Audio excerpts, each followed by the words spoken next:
Hi friends, నమస్తే. నేను మీ Rama. Welcome back non stop cooking Telugu. ఈ రోజు మన ఛానల్లో కారపూసని సింపుల్ గా టేస్టీగా ఎలా చేయాలో ఇక్కడ మనం చూద్దాం. ఈ కారపూస వీడియో చూసే ముందు ఈ వీడియోకి ఒక చిన్న లైక్ చేయండి. అలాగే ఎవరైనా కొత్తగా చూస్తే మన ఛానల్ కి తప్పకుండా సబ్స్క్రైబ్ చేయండి. ఇప్పుడు మనం స్వీట్ షాప్ స్టైల్లో ఉండే కారపూసని ఎలా చేసుకోవాలో చూద్దాం. దీనికోసం ఒక కప్పు పుట్నాల పప్పుని ఇలా మిక్సీలో వేసుకొని ఫైన్ గా పౌడర్ చేసుకోండి. ఇప్పుడు ఈ పిండిని ఒక ప్లేట్లో వేసుకోండి. అలాగే బియ్యం పిండి ఒక 3 కప్స్ వేసుకోండి. ఇక్కడ రేషియో అనేది 1:3 రేషియోలో ఉండాలి. అలాగే జీలకర్ర పౌడర్ 1 టేబుల్ స్పూన్, సాల్ట్ మీ టేస్ట్కి తగినంత వేసుకోండి. ఇలా వేసుకొని ఒకసారి బాగా కలుపుకోండి. ఇక్కడ మనం జీలకర్ర ప్లేస్ లో వామ్నైనా దంచి పౌడర్ చేసి వేసుకోవచ్చు. ఇప్పుడు ఇందులోకి కొంచెం వేడివేడి వాటర్ ని యాడ్ చేసుకోండి.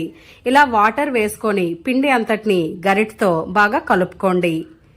కారపూస గుల్లగా రావడానికి మనం బేకింగ్ సోడా గాని లేదా వేడివేడి ఆయిల్ గాని ఏది వేయవసరం లేదు. ఇలా వేడి వాటర్ వేసి పిండిని కలిపితే సరిపోతుంది. ఒకవేళ మీరు బేకింగ్ సోడా గాని ఆయిల్ గాని వేసేటట్టయితే ఈ కారపూస అనేది ఆయిల్ ని బాగా అబ్జర్వ్ చేసుకుంటుంది. కాబట్టి ఇలా వేడివేడి వాటర్ని వేసి మాత్రమే పిండిని కలుపుకోండి. ఇలా పిండి మొత్తం గరిటతో బాగా కలిపిన తర్వాత పిండిపై మూత పెట్టుకోండి. ఇలా మూత పెట్టి ఈ పిండిని ఒక 5 మినిట్స్ పక్కన పెట్టేయండి. 5 మినిట్స్ తర్వాత పిండి చల్లారుతుంది. ఇప్పుడు ఇందులోకి కారం 1.5 స్పూన్ వేసుకోండి. ఇలా కారం వేసుకొని పిండి అంతటిని బాగా కలిసేలా చేత్తో బాగా కలుపుకోండి. ఇక్కడ మీరు పిండి కలిపేటప్పుడు వేడి వాటర్ వేయవసరం లేదు. చల్ల వాటర్ కొంచెం యాడ్ చేస్తూ పిండి అంతటిని బాగా సాఫ్ట్ గా కలుపుకోండి. ఇలా పిండి మొత్తాన్ని బాగా సాఫ్ట్ గా కలుపుకొని పక్కన పెట్టుకోండి. ఇప్పుడు మనం కారపూస చేసుకోవడానికి ఇక్కడ సన్నగా ఉండే ప్లేట్ ను మాత్రమే తీసుకోండి. ఇలా లావుగా ఉండే ప్లేట్ ని అస్సలు తీసుకోవద్దు. ఈ ప్లేట్ ని తీసుకొని మనం కారపూసని చేసుకోవాలి. జంతికల మెషిన్ తీసుకోండి. ఇప్పుడు ఇందులో కొంచెం పిండిని ఫిల్ చేసుకోండి. డీప్ ఫ్రైకి సరిపడా ఆయిల్ వేసుకోండి. ఇలా ఈ ఆయిల్ అనేది బాగా హీట్ అయిన తర్వాత మనం వీటిని చక్రాల్లా వేసుకోవాలి. ఇక్కడ ఫ్లేమ్ ని హై ఫ్లేమ్ లో పెట్టుకుని మాత్రమే మనం కారపూస చేసుకోవాలి. ఎందుకంటే ఈ కారపూస అనేది త్వరగా ఫ్రై అయిపోతుంది కాబట్టి మనం వీటిని లో ఫ్లేమ్ లో గాని మీడియం ఫ్లేమ్ లో గాని పెట్టుకో అవసరం లేదు. ఇలా మీరు ఒక 2 నిమిషాల తర్వాత ఈ కారపూసని ఇలా ఫ్లిప్ చేసుకోండి. ఇలా రెండో వైపు కూడా ఫ్లిప్ చేసిన తర్వాత ఇలా ఆయిల్ నుంచి కొంచెం నురగ తగ్గడం స్టార్ట్ అవుతుంది. ఈ స్టేజ్ లో ఉండేటప్పుడు మీరు చిల్లుల గరిటె సహాయంతో ఈ కారపూసని పక్కకు తీసేసుకోండి.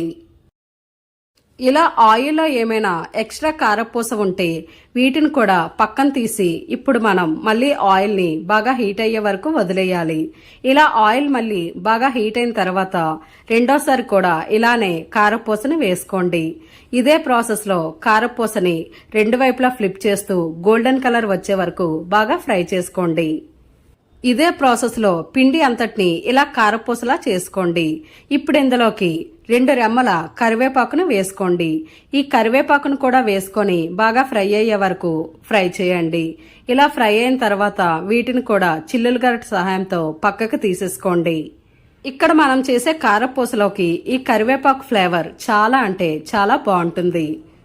చూసారు కదా ఫ్రెండ్స్, కారపూస చేసుకోవడం ఎంత ఈజీనో. చాలా తక్కువ ఇంగ్రీడియంట్స్ తో లోపల గుల్లగా బయట క్రిస్పీగా ఉండే ఈ కారపూసని మీరు కూడా తప్పకుండా ట్రై చేయండి. అలాగే మీకు ఎలా కుదిరిందో తప్పకుండా కామెంట్ చేయండి. ఈ వీడియో మీకు నచ్చితే ఒక లైక్ చేయండి. మీ ఫ్రెండ్స్ అండ్ రిలేటివ్స్ కి ఈ వీడియోని షేర్ చేయండి. మరెన్నో రుచికరమైన వంటల కోసం మన ఛానల్ ని సబ్స్క్రైబ్ చేసి పక్కనే ఉన్న బెల్ ఐకాన్ ని యాక్టివ్ చేయండి. Thanks for watching.